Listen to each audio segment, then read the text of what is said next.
My name is Maui. I'm the president of the Arab American Chamber of Commerce, and today we're starting our new series, our new podcast and live stream series for the Arab Chamber of Commerce. I'm here with the secretary of the chamber, Elias. He can let us know a little bit more about what we're going to do here. Yeah. Welcome everybody. Really excited, Maui. Thank you for joining and spearheading this initiative. I'm really excited about what we get to do here. And really our goal with the Arab American Chamber of Commerce podcast is to spotlight the stories of Arab American business owners here in Southern Nevada, and share the stories of how Arab Americans have journeyed to Southern Nevada, to America, to make positive contributions to the community, to employ people, to create jobs, and to solve the problems that the market faces through their businesses. And so I'm really excited that we get to do that. That's great. I'm excited too, and we have a lot of good examples to present to the community. We have Raja Mori, we have Dr. Nassar, Dr. Alawir, and more people with the great success stories that we can present and make a good example to our community that success is possible with the right means, with the right network and the right connections.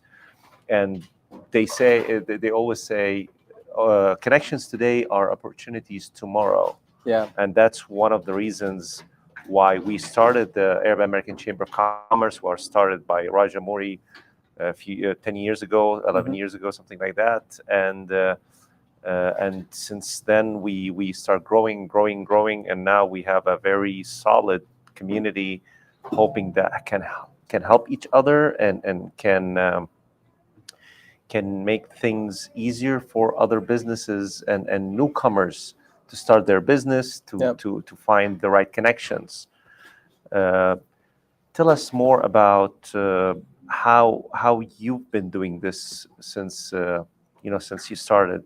Yeah, I must have met Raja when I was a teenager, a long time ago, and he had told me about the chamber, and I think it was right when COVID happened that I was getting really excited to participate in the chamber, and because of COVID, we didn't really have any of those opportunities or events. But I just kind of kept following up with Raja every couple of months, like, hey, what's going to happen? And finally, we were able to assemble the board, and we started the events. And so that was how I came to be a part of the chamber. And the reason why it's so important to me to be a part of the chamber is multiple folds. One is, it's a community, right? It's a community of business owners, and I can always leverage that as a and there's a lot of folks in our chamber who have been doing business for many years, right? Probably collectively, it's like hundreds of years of experience. Correct, yes. And so I really benefit from that type of mentorship. And that was one of the things that drawn me. The other thing is the culture, right? Being Moroccan by descent, but growing up in America, it's been tougher to connect with my heritage. And so, being a part of the Arab Chamber, being a part of, a bunch of other Arab Americans has been a huge benefit to me. What about you, Maui? What has brought you to the chamber? Well, same thing, Raja. I think we missed Raja in this episode. Yes, I know. I can't wait to bring him on here. Yeah. So yes, first, Raja, happy birthday. It's your birthday yesterday. So happy birthday. And yes, Raja contacted me just around the same time, and then COVID happened. He was looking, and we were looking for fresh blood. So we really assembled a new board with a lot of enthusiastic individuals that wanted to make a change, wanted to make difference, and I was so happy to be a part of it. Luckily, I was elected as a president, which is something I'm very proud of. One of my best things I've done since the time I moved to Las Vegas. As I mentioned, I love connecting with other, like-minded people. And now I'm not only connected with like-minded people, I'm also connected with people like me, with people with the same background, maybe went through the same struggles that I had to go through when everyone moves here, go through some struggles. Of course. But when you find people went through similar struggles to you, they can help you. You can help them. We can create a platform for other people when they come here not to struggle and not to make the same mistakes that we've done. Right. Yeah. That's and since then we start doing a lot of events. Um, and meetings, business mixers. We're growing little by little, but we are going up. Yeah. And that's what, especially the way we started during COVID, things weren't easy. We could not meet as much. Most of meetings were virtual. Uh, People were uncertain what's going to Right. happen, especially with something with gathering, because Yeah. the whole plan when we thought about it is what doing like a lot of big events. But when COVID happened, those are all out of the window, out of the equation. So we had to adopt and cope with that no change. But we still thought about the future. Luckily, the future came. I mean, it took some time, but it Yeah. happened. Yeah. And now we're excited about the events we've done and we're gonna make. We had some really exciting events Mhm. over the past year. We had that grand opening Mhm. at the supermarket. And we had some other really cool events. Can you share a little bit about some of the events that we had going on, and maybe shout out some of the businesses that we got to support through those events? Right, right. So we first event we made was the grand opening of Sunrise Mediterranean Market, Yep. which was actually very good Hmm. turnout. We had maybe more than 100 people showing up, and according to the owners, the sales went up, maybe 40 to 60%. Ooh, that's Yeah, amazing. since the grand opening, Nice. we made a huge, like It big was on the news. news too. It was on the That's the news, right? benefit of the chambers. It brings that level of like authority. What's you know credibility, right? Credible. Yep. And the news, I think they crave that. They love it, yes. And we were able to also invite people from the senator office, Yep. from the House representative office, from the governor office. We're hoping even sometime one day to invite the governor, maybe if we have the event for it. We recently done the spring and Eid party. Yeah. That's one of actually. Unfortunately, we had like a big breeze and big wind that kind of cut it short to like hour and a half instead of 2 hours that we planned. But it was great. It was one of the, I mean, I believe it's the first Eid party done in Las Vegas in that scale. We had more than 100, like almost 200 people showed up. Yeah. We had food. We had animal, like small mini zoo. We had game truck. We had games. We had a lot going on. We had some of our vendors showing what they do and what they sell. That was big for us. Unfortunately, again, the wind cut it short.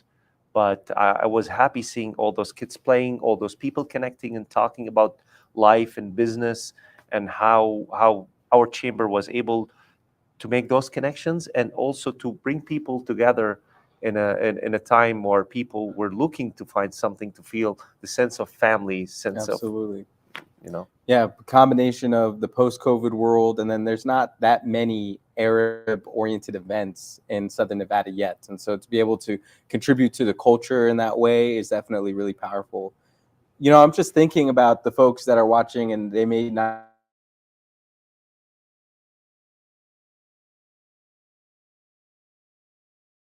Religious and cultural. Yeah. Actually, it happens after the month of Ramadan and after the pilgrimage, after Hajj, which happened just last week. Yep. So last week we had Eid, but it's too hot to do anything here in Nevada. For sure. So, like, I'm sorry, people. But that time it was like around the springtime. So it was perfect timing for an outdoor event. Yep. And what we do is we dress new. We give money for the kids and gifts. It's like Christmas. Yeah. Plus, we also give for the poor, and there's a lot of culture in it. Beside the religion, there's a lot of culture because it's been done for years and years in multiple countries that have sometimes different culture. Yeah. So seeing that happening in here in Nevada, it's really beautiful because it's not only really one culture. Because although we're Arabs, we have a lot of similarities, but we're still different. Yeah. Right. So seeing all that difference happening together and becoming like one, and showing actually we are not that different. Yeah. In the core. Yeah. And uh, make me believe that this is the right thing to do. The chamber is the right route to go. Absolutely. Because we have a lot in common. We have more in common than things will make us apart. For sure. Yeah. It's a beautiful tapestry of culture, right? And all of the variety that we have. And here in the Arab American Chamber, we probably have maybe a dozen or more countries represented with our membership. Right. And it's really powerful to be able to unite the culture together and the Arab American community together to support the Arab businesses. Can you share a success story, an example of a business, maybe your own, in terms of how it was able to be supported by being a part of the chamber? Yeah, actually, I can talk about myself. I work in IT and cybersecurity field, and being part of the chamber and president especially, which means like I'm always seen. I'm always, when I talk, people listen. Made me more visible to other business owners, especially that I work with HIPAA and medical practices and HIPAA compliance. And one of the great things that we have, that our our our um, our businesses here, and the community here, we have a lot of doctors, Yep. a lot of medical staff, nurses, lawyers, business people. So that helped me a lot, because now I have access to all that, and I was able to pick multiple clients from the chamber. And I was able to help them, protect them from the wild west there. Yeah, for the sure. internet. For sure. That's definitely really great to have that community and, really incubate the business, because you get multiple contracts and whatnot. Can you talk a little bit more about ICU Computer Solutions, what exactly you do through that? So I started ICU Computer Solutions now 10 years ago. Exactly 10 years ago I started. Nice, congratulations. Thank That's you. Thank amazing. you. Actually, ICU could just turn 10 years. Yeah. Just recently. Wow. Yeah, end of May. So what happened is I moved to Las Vegas from Dubai in 2013,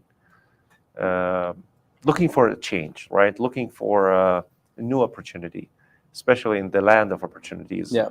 The United States of America, which it is and still is. Mhm. Which is very important, because you hear a lot now about, oh, the U.S. this, the U.S. that. Yes, the U.S. has a lot of bad things and good things, but it's still where you want to be if you want to make money, if you want to grow, if you For want to sure. become successful. Of course, there's other countries that you can do the same, but I can guarantee you, if you have the right mindset Mhm. and have the right tools, with some help, you can be successful here.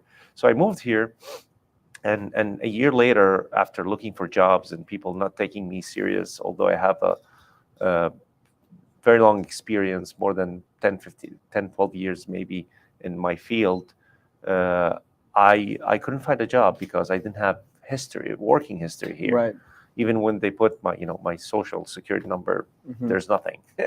So I decided, you know what, I'll just go from door to door, business to business, ask them, hey, do you have a computer you need to repair? Do you have a laptop you need to upgrade the SSD or something? And this is how I started. Yeah. And funny enough, the first day I went out, and maybe this was a sign that I'm doing it right. First day I went out, and I went door to door offices, and I left my card there. 2 days later, somebody called me from one of those offices, and she was like, hey, this is not for work, but I have a computer, I need this to be Okay. done on it, can you do it? I said, yes, I'll come pick it up, fix it, bring it back to you. And I did, and she paid me, and I was so happy with the money. Right. First client, Yeah, right? In first America, client. this is a big deal. It is a big deal, and I thought, you know what, this is the right way. Let's see how this is supposed to be done. Yeah. So I put more time in research, more time in planning, because honestly, I just started. I did not even plan. Right. But then I start putting more time in planning, more time, and I start learning. Like you may, it's like a kid. You keep falling down and getting up, Yeah. falling down till they start running. Yeah. You don't start running from the beginning. You start, crawling, walking a little bit, falling down, and then you start walking, then you run. Yeah. And I'm hoping that I'm in the running phase, but this is how things started. Luckily, I met a lot of great people, and as you said before, even joining the chamber, being in such a community that is business oriented. That's one thing about us. We are business oriented. We like to be business people. We like to be businessmen and women. Uh, Sometimes too much. Nobody want to work for anyone. Yeah, that's true. That's true. Everybody wants to be their own boss. Exactly. Which is good, Yeah. because eventually, you can't be your own boss if you cannot survive. Right. So evolution will probably Yeah, totally. will pick the right people, and the people who cannot do it will go back to the workforce. But anyway, meeting the right people helped me, open for me those doors. Little by little, I start having more clients, and I start focusing on medical offices. Okay. But then what happened is, when COVID hit, things have changed. Right. Cyber attacks Oh, became they on the went up. rise. Yeah. Mhm. The reason why is people start working from home in very vulnerable environments. Yeah. You're talking about, like, you're on your laptop or your computer. First, you're using your whatever internet provider router. Yeah. There's no real firewall filtration system going there, and there's a big chance you are using the same computer that you're 13 years old playing Minecraft on. Right. So this is very vulnerable system. So attacks start becoming like like Astronomical. astro- Where did the attacks originate from? In my mind, I'm imagining like North Korea, China, Russia is like targeting our I mean, businesses, or are they local, or do you even look at that from? we do, yes. Most of the times they are from Russia and Eastern European countries. Okay. Most of the times. And they're targeting business owners here in Las Vegas because the benefit is they might be able to withdraw some money from these businesses, or be able to hold their data hostage, especially if it's like healthcare. Is that some of the risks? That's one way. So what they do is they cast a wide net, Mm-hmm. and then they start collecting whatever they can collect. Uh, it's not targeted anymore. I mean, Okay. yeah, I mean, they still do targeted attacks, but uh, the amount of money you can, like, if you attack 10 organizations, asking them for $50,000 ransom, and two pays, and eight just ignore you or whatever, that's $100,000. So that's their mindset. Get more attacks, and Gotcha. and whatever comes, it's a numbers game. And it's also probably they're using some kind of sophisticated automations too. It's not like most of it is automated. Okay. Wow. Most of it, there are tools now that can scan the internet, Yeah. and find vulnerabilities, Mhm. find open networks. Yeah. And just once it's found, automatically it's attacked. Wow.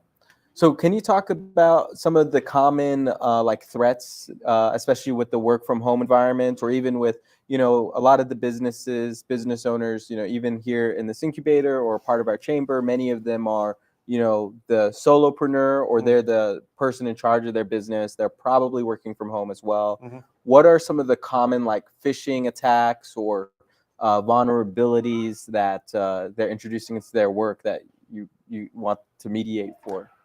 Well, phishing, you mentioned phishing. Phishing is a big problem, and now they use something called social engineering. Yeah. Which is basically they learn about you from from what you put out there. The more you put out there, the more they know about you, and they can use that against you. This is how it happened with the MGM attack a few months ago. If you remember that? Yeah, it was a big deal. Yep. They paid. I think they paid the ransom. They paid the ransom. That's wild. And they still went down for like 2 weeks. Imagine. Oh, the hotel, all of the hotel Yeah, system, right? yeah. A lot of times it makes sense more to pay the ransom than mitigate or fix the problem, Mm, because paying the ransom, just restoring data from backup for huge organization like MGM or CDK. I don't know if you heard about CDK. no. It's a car software. It's not car Oh, dealership software. okay. They use it for selling, maintaining. A lot of times, paying the ransom is better because recovering all that data can take months. Right. You're talking, Meaning there's a bigger cost because you're investing in recovering the data, and then yes, there's a downtime, lost opportunities because you don't have downtime. the There's data. big downtime. Yeah. Yes. Okay. So what I suggest is to be on some kind of cyber. We provide cybersecurity training Hmm. for our clients, because no matter what kind of protection we provide, I learned that cybersecurity is not a technology; it's a process. Okay. It's a process, and we help with that process. And big part of the process, I always tell my clients, who is don't, especially the one who, like, when I convince them about the training, that you are one click away of losing your business, because 60% of small businesses, they go down after the 6 months after a cyber attack, because either they don't pay and they can't recover the losses. Right. In 6 months they discover that I can't do it anymore, Hmm. or they pay and it's too much money and they cannot recover it in 6 months or a year, so they just go out of business.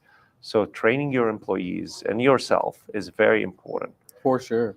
Yeah. Before anything else, Hmm. this is number one. Yeah, educating yourself about scams, about phishing, about those phone scams you get on your text. Hey, how you doing? Been a while, didn't see you. Oh yeah, those obvious scams, Yeah, right? Like, yeah, hey Deborah, and then they expect you to reply back, "This isn't Deborah. Who's yeah, this?" And exactly, then they got you that social engineered conversation down. If they know about you, then exactly, it's even worse. exactly. Just a quick story. Mhm. When I was at Homey, which is a real estate tech startup out of Utah, and I was part of their marketing department, supporting social impact. I would always get fake emails and fake texts from our CEO, and it'd be like, "Hey, this is Johnny. I'm picking up the kids right now. I've got an emergency. Could you call me to do this or do that?" And I was like, that's not, how the Yeah, CEO is going to reach out to me. I exactly. know that that's a scam, but I can imagine how other people will fall for stuff like It that. does happen. It does happen all the time. I know people who did that. Actually, it's funny enough. Same story. I guess they use the same process for Mm, everyone. I'm and doing something, and I need this. Can you send me this much money in gift cards? I need, right. go buy me like $200 gift card and send me the numbers. And of course, because you don't want to lose your job. Like the boss needs gift Yeah, cards. especially some buses would do that. This is the funny thing, because some Right. buses would do Yeah. that, and some buses, like, they're not easy to, or like, sometimes it's very sensitive relationship with your boss. Right. You don't want to say something that triggers them, like, you know what, I'll just go get it. Yeah. Yeah. Yeah. So with that Oof, said, that's where good leadership is important, right? yeah, Because if you can't have that open communication, exactly. it's more vulnerable. Exactly. So and that would happen, and people would send Yeah. those gift card numbers. But tell me more about you and about the tech start that you started. Yeah. What brought you to, did you come to Las Vegas from Morocco, and how you ended up doing this? Yeah, for sure. Thank you for asking, Maui. So I came to America when I was 2 years old, Hmm. probably injured from New York. And, my parents were seeking asylum. Hmm. And so they were asylum seekers, which is what brought us here. And I lived up and down the East Coast. My family was trying to figure out where's home, right? So I remember growing up in South Carolina. I spoke English for the first time when I was 4, because it's like more Arabic in the household, Dutch in the household, Hmm. English, and so my first words came out with a Southern accent because Oh, I that's grew up in funny. South Carolina, and then I lived in Florida, New Jersey, and Pennsylvania before we came to Vegas, and came to Vegas when I was probably 11, 12 years old. Mhm. And Vegas has been home since then. Really love Vegas. And one of the reasons why I really love Vegas is it's been one of the few communities around the world that I've lived in where it doesn't matter how you look or who you are, you'll likely be accepted. Right? That wasn't always the case in some of the neighborhoods in South Carolina. Yeah. So I really appreciated that about Vegas. And as immigrants, right? When you enter a new community, this isn't just a human thing. This is like a biology thing. There's extra stress, right? There's extra expectations. You've got to work harder. You're the underdog. And so my parents raised me with these values of like hard work and much like other immigrants, like, hey, focus on your education. If you can do your education, you can do good at that, then the opportunities will open for you. And so I was a nerd, super nerd, studying all the time. But what that led to was I ended up finishing high school super early. And then I finished when I was 14. Oh, wow. I go to UNLV at 15. That's impressive. Yeah, thank you. I mean, it was really my parents. I got to give them the shout out. My dad would read Shakespeare to me when I was 5 and, give me all the encyclopedia books or computers or open things up with me, right? So it was a very learning environment in my house. And I was homeschooled for a little bit. Mm-hmm. And eventually the state of Pennsylvania said, oh, homeschooling is illegal now. You can't do that. Oh, everybody's got to go get state tests. So I go do this state test when I'm 10, and they're like, you were at a high school proficiency. And so when I came to Vegas, I got to enroll in high school at like 12. And I was also behind in school because I was in the middle of the semester. And so the principal's like, dude, chill, don't even take class, like come back next year. Because if you enroll now, you're like 200 classes behind. And I was like, no way. I could do the 200 classes. Yeah. And somehow I did. Somehow I did 20, 30 lessons a day, and I was able to catch up on all my schoolwork. And so I finished high school really early. I go to college, and I'm at UNLV. And I was such a awkward kid at UNLV that my way of making friends was like pointing at people like, do you want to duel? And I share that story because UNLV is where I grew up. Being undocumented, I couldn't get any scholarships. And so it was web design and digital marketing skills that helped me pay my way through school. Oh. And so that was a surprise to me, right? Because I couldn't get FAFSA. And every semester it was like a battle. It was like, oh man, I owe this much in tuition. And, there are times when my parents were really good because they were business owners too. They had a hookah lounge and some grocery stores. So there's times where it was really good and they're able to pay for that. And then there was times where it was really bad. And I was going to get kicked out of school, and I'd have to go sell a couple websites to pay my way through school. And so how I got into the digital marketing space. And I shared the homeschool story because I walked into college as a super awkward kid, and I walked out as student president. And so, I feel like I really matured and grew up on campus. I met a ton of people, and I used digital marketing to win my student government election. Continued working, using that digital marketing skill in my early jobs. And then after college, I was applying to medical school. But I also got this invite to go live in the Airstream Park, which was founded by Tony Hsieh, who, rest in peace, has made a huge impact in this community. He founded a bunch of companies. The latest one was Downtown Project, but before that was Zappos, and he sold Zappos for like $900 million. Right, and so I got to live in his community in his trailer parks. So I was literally in the trailer park right across from his, and got to see all the goofy antics. And more importantly, I got to be surrounded by, really high level tech entrepreneurs. And I had this epiphany that I didn't want to go to medical school and do another 10, 12 years of studying, even though I love studying, I love biology, I love medicine, and I love neuroscience especially. But I just had this urge that I couldn't get over of I just want to go into the community. I want to do politics. I want to do organizing. I want to build my tech company. This is what I want to do. And so I had that very awkward conversation with my parents of, hey, I joined this community of, some tech billionaires, some tech millionaires, and a bunch of random weird people. And they could, they inspired me to not go to medical school, even though that's what we've been working on. So that was a terrible conversation for when it happened. But so I got to launch my first tech startup, and then on top of that, it failed. So I did 9 months in that startup, and I was pitching. I went to San Francisco trying to raise money, doing all the things that you think you'd have to do for a tech startup. Right. When it failed, I ended up being one of those guys who had to join the workforce again. And luckily, through that neighborhood, I got to join Uber's launch team. And so when Uber got kicked out because they were being a bunch of assholes to the state, they weren't really being nice. they needed some nicer people to come in and rebuild those relationships. I got to be one of those junior folks, part of Uber, helped relaunch them. And that was a wild time because it was the fastest growing company in the world and one of the fastest growing markets in the world. And so it was a lot of intense work, but I got to do that. And I've done some other venture-backed tech startup launches since then and worked for a couple agencies. But in 2 years ago, in 2022, I decided to take my next swing at the fence with launching my own company. And I launched TechStart, which is really focused on helping empower people with technology, because a lot of folks right now in the world are getting disrupted. Right. And I take it super personal because I imagine, like, Maui, if I didn't have the web design skill, would I even be here right now? Would I have been able to graduate UNLV? Would I have been able to go to college? Would I have been able to get the jobs to support my family? Probably not. Probably right? Not, yeah.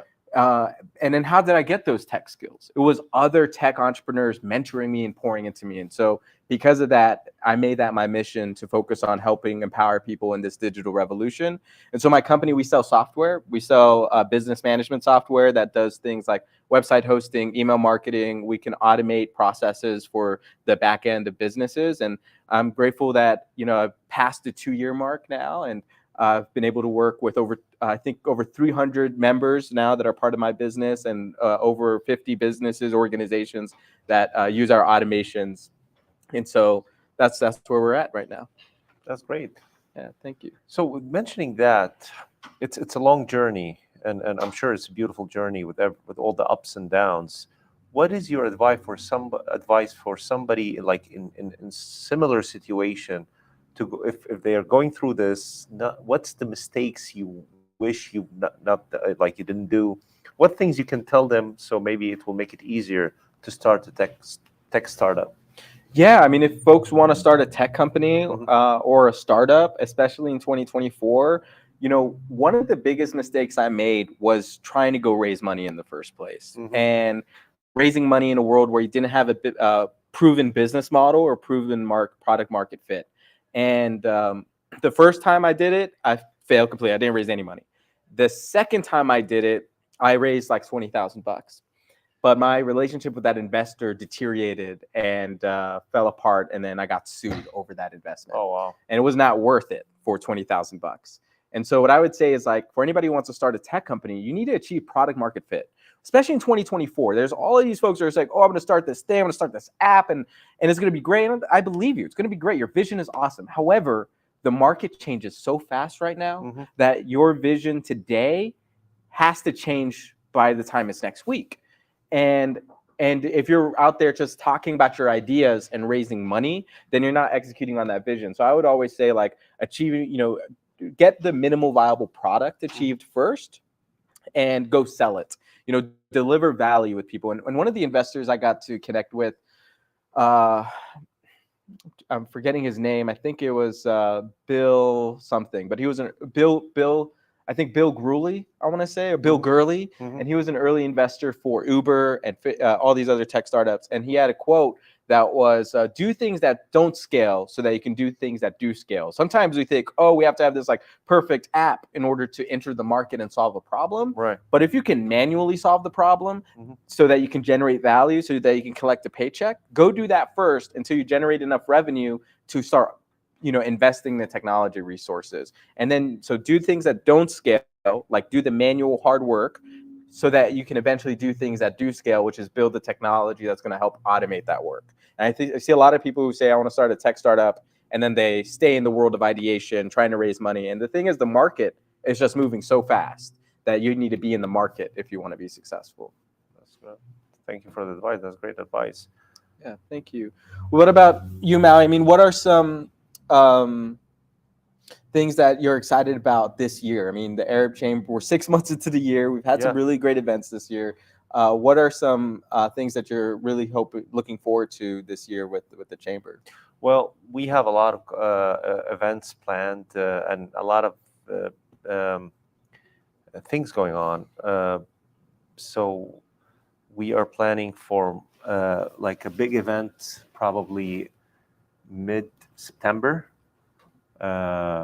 This is we still do. I don't want to talk about it that much because there's still a lot of details to work on. I'm also excited about those new members. Yeah. My goal is to get those new members, to get new businesses from the chamber. And I want to make that, a list of those, because you asked me earlier, and I really could not remember any, because we are not talking about this. We are introducing them to each other, and we don't know what happens. So I'm excited to know now. Now you brought this up. Excited to know how we impacted, hopefully positively, Yeah. all those businesses. I know we did. I can see some relationships happening, but I want to go in more details and learn more about it.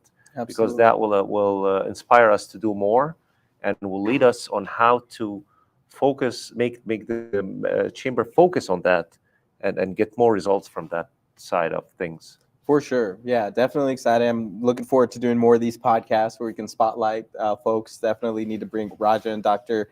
And all the doctors over here. Yeah.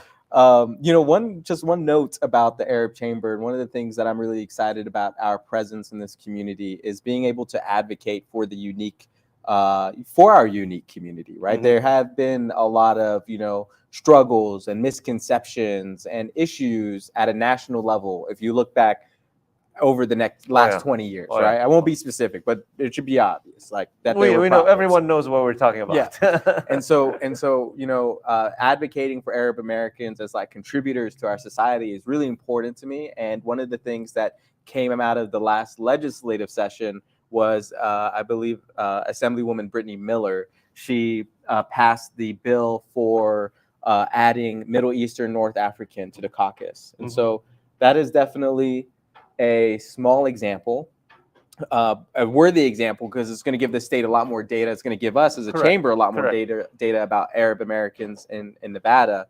But I'm excited about what else we can do for the community next year. Right. I mean, as you said, for years we were like hiding in the shadows. Right. Right.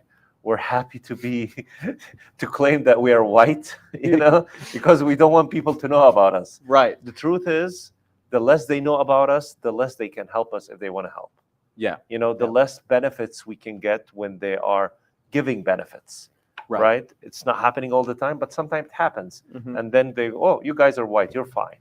Yeah. Yeah, for sure. That's not true. I mean, it's not the case. So we have to find our category. I'm happy that Assemblywoman Brittany Miller really worked on that piece of legislation, and she accomplished it. And now at least the state of Nevada knows more about us. They can take us more serious, and they can understand how positive we can impact.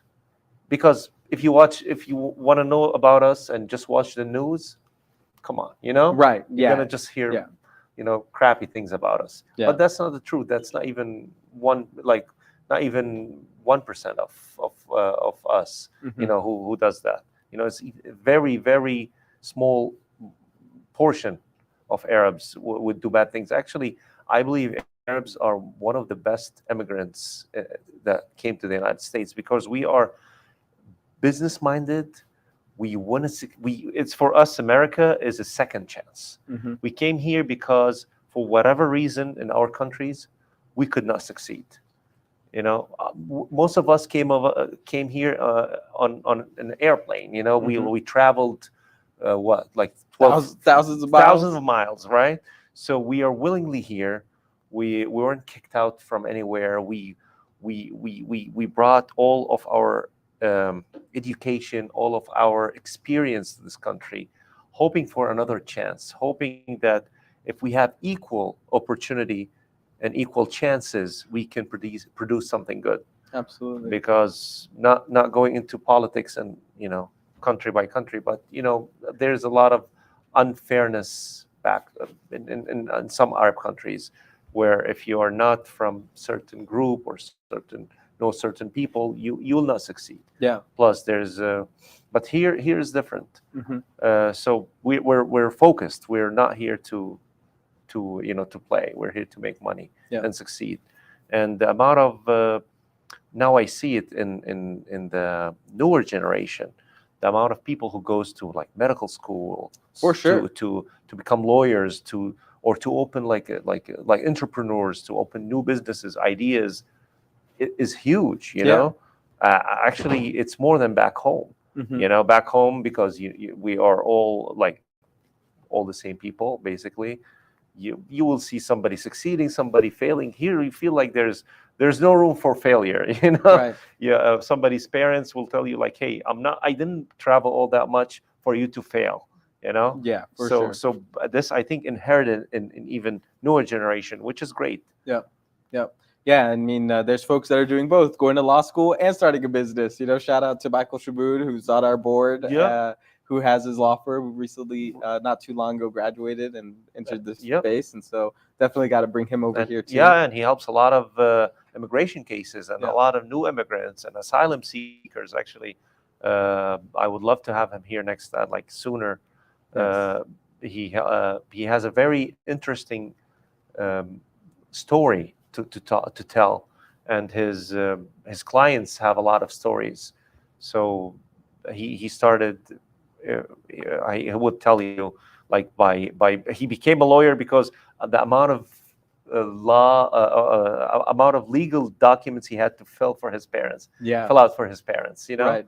So we have a unique story. Every one of us, we can tell, and we can inspire other people who's coming here.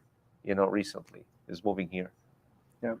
Well, thank you everybody for tuning in and watching this first episode of the Arab American Chamber of Commerce podcast. Maui, really excited to be in partnership with you. Thank you. And any final remarks? No, I mean, tune in. We'll have more of these. Hopefully, we'll not be very, far apart. I know this is the first time, so we're gonna just get better, like we always do. Absolutely. Awesome. Thank you. See you next time. See you next time.